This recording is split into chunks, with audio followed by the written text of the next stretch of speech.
Make my properties weekly ನ್ಯೂಸ್ಗೆ ತಮ್ಮೆಲ್ಲರಿಗೂ ಸ್ವಾಗತ. ಬೆಂಗಳೂರು ಸುತ್ತಮುತ್ತ 6.5 ಲಕ್ಷ ಅನಧಿಕೃತ ಆಸ್ತಿಗಳಿಗೆ ಇ ಸ್ವತ್ತು ಮೂಲಕ ಸಿಗಲಿದೆ ಈ ಖಾತಾ. ರಾಜ್ಯ ಸರ್ಕಾರದ ಇ ಸ್ವತ್ತು ಯೋಜನೆಯಡಿ ಬೆಂಗಳೂರಿನ ಸುತ್ತಮುತ್ತಲಿನ 3 ಜಿಲ್ಲೆಗಳ 6.5 ಲಕ್ಷ ಅನಧಿಕೃತ ಆಸ್ತಿಗಳಿಗೆ ಈ ಖಾತಾ ಲಭ್ಯವಾಗಲಿದೆ. ಗ್ರಾಮೀಣಾಭಿವೃದ್ಧಿ ಇಲಾಖೆಯು 15 ದಿನದೊಳಗೆ ಈ ಖಾತಾ ನೀಡುವ ಗುರಿ ಹೊಂದಿದ್ದು, ಈ ಉಪಕ್ರಮವು ಆಸ್ತಿ ಮಾಲೀಕರಿಗೆ ಅನುಕೂಲ ಮಾಡುವುದರ ಜೊತೆಗೆ ಗ್ರಾಮ ಪಂಚಾಯಿತಿಗಳ ಆದಾಯವನ್ನು ಕೂಡ ಹೆಚ್ಚಿಸಲಿದೆ. ಈ ಮುನ್ನ ಬೆಂಗಳೂರಿನ ಈ ಖಾತಾ ಅಭಿಯಾನದ ಯಶಸ್ಸಿನ ಬಳಿಕ ಇದೀಗ ರಾಜ್ಯ ಗ್ರಾಮೀಣ ಪ್ರದೇಶದ ಆಸ್ತಿಗಳಿಗೂ ಈ ಖಾತಾ ವಿತರಣೆ ಕಾರ್ಯಕ್ಕೆ ರಾಜ್ಯ ಸರ್ಕಾರ ಮುಂದಾಗಿದೆ.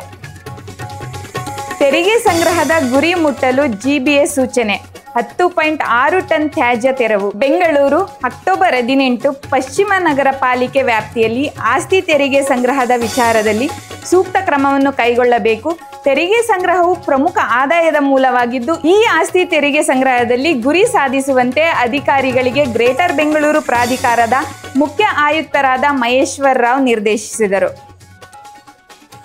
ಎಲೆಕ್ಟ್ರಾನಿಕ್ ಸಿಟಿ, ವೈಟ್ ಫೀಲ್ಡ್ ಸೇರಿದಂತೆ ಬೆಂಗಳೂರಿನ ಹೊರವಲಯದ ಪ್ರದೇಶಗಳು ಜಿಬಿಎ ವ್ಯಾಪ್ತಿಗೆ ಡಿಕೆ ಶಿವಕುಮಾರ್ ಮಹತ್ವದ ಹೇಳಿಕೆಯನ್ನ ನೀಡಿದ್ದಾರೆ. ಬೆಂಗಳೂರು ನಗರ ಹೊರವಲಯದ ಹಲವು ಪ್ರದೇಶಗಳನ್ನು ಗ್ರೇಟರ್ ಬೆಂಗಳೂರು ಪ್ರಾಧಿಕಾರ ವ್ಯಾಪ್ತಿಗೆ ಸೇರಿಸಲು ಸರ್ಕಾರ ಸಿದ್ಧತೆ ನಡೆಸಿದೆ. ಉಪಮುಖ್ಯಮಂತ್ರಿ ಡಿಕೆ ಶಿವಕುಮಾರ್ ಅವರು ಈ ಬಗ್ಗೆ ಮಾಹಿತಿ ನೀಡಿದ್ದು, ಅಧಿಕಾರಿಗಳ ಸಭೆ ಕರೆಯಲಾಗಿದೆ.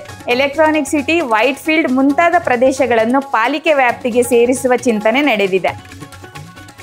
ರಾಜಧಾನಿ ಬೆಂಗಳೂರಿನಲ್ಲಿ 2ನೇ ಅಂತಾರಾಷ್ಟ್ರೀಯ ವಿಮಾನ ನಿಲ್ದಾಣ ನಿರ್ಮಾಣಕ್ಕೆ ಸಿದ್ಧತೆ. 2ನೇ ವಿಮಾನ ನಿಲ್ದಾಣಕ್ಕೆ ರಾಜ್ಯ ಸರ್ಕಾರ 3 ಸ್ಥಳಗಳನ್ನು ಗುರುತಿಸಿ ಅವುಗಳನ್ನು ಭಾರತೀಯ ವಿಮಾನ ನಿಲ್ದಾಣ ಪ್ರಾಧಿಕಾರದ ಅಧಿಕಾರಿಗಳು ಪರಿಶೀಲನೆಯನ್ನು ಕೂಡ ನಡೆಸಿದ್ದಾರೆ. ಆ 3 ಪ್ರದೇಶಗಳು ಯಾವ್ಯಾವುದಂದ್ರೆ ಕನಕಪುರ ರಸ್ತೆಯ ಕಗ್ಗಲೀಪುರ, ಬಿಡದಿ ನಡುವಿನ ಪ್ರದೇಶದ ಆರೋಹಳ್ಳಿ ಸಮೀಪದ ಜಾಗ ಮತ್ತು ನೆಲಮಂಗಲದಿಂದ ಕುಣಿಗಲ್ಗೆ ಸಾಗುವ ರಾಷ್ಟ್ರೀಯ ಹೆದ್ದಾರಿ ಹೊಂದಿಕೊಂಡಿರುವ ಜಾಗದಲ್ಲಿ ರಾಜ್ಯ ಸರ್ಕಾರ ಪರಿಶೀಲನೆಯನ್ನ ನಡೆಸಿದೆ. ಮುಂದಿನ ವಾರ ಮತ್ತಷ್ಟು ಹೊಸ ಸುದ್ದಿಗಳೊಂದಿಗೆ ಭೇಟಿಯಾಗೋಣ. ಧನ್ಯವಾದಗಳು.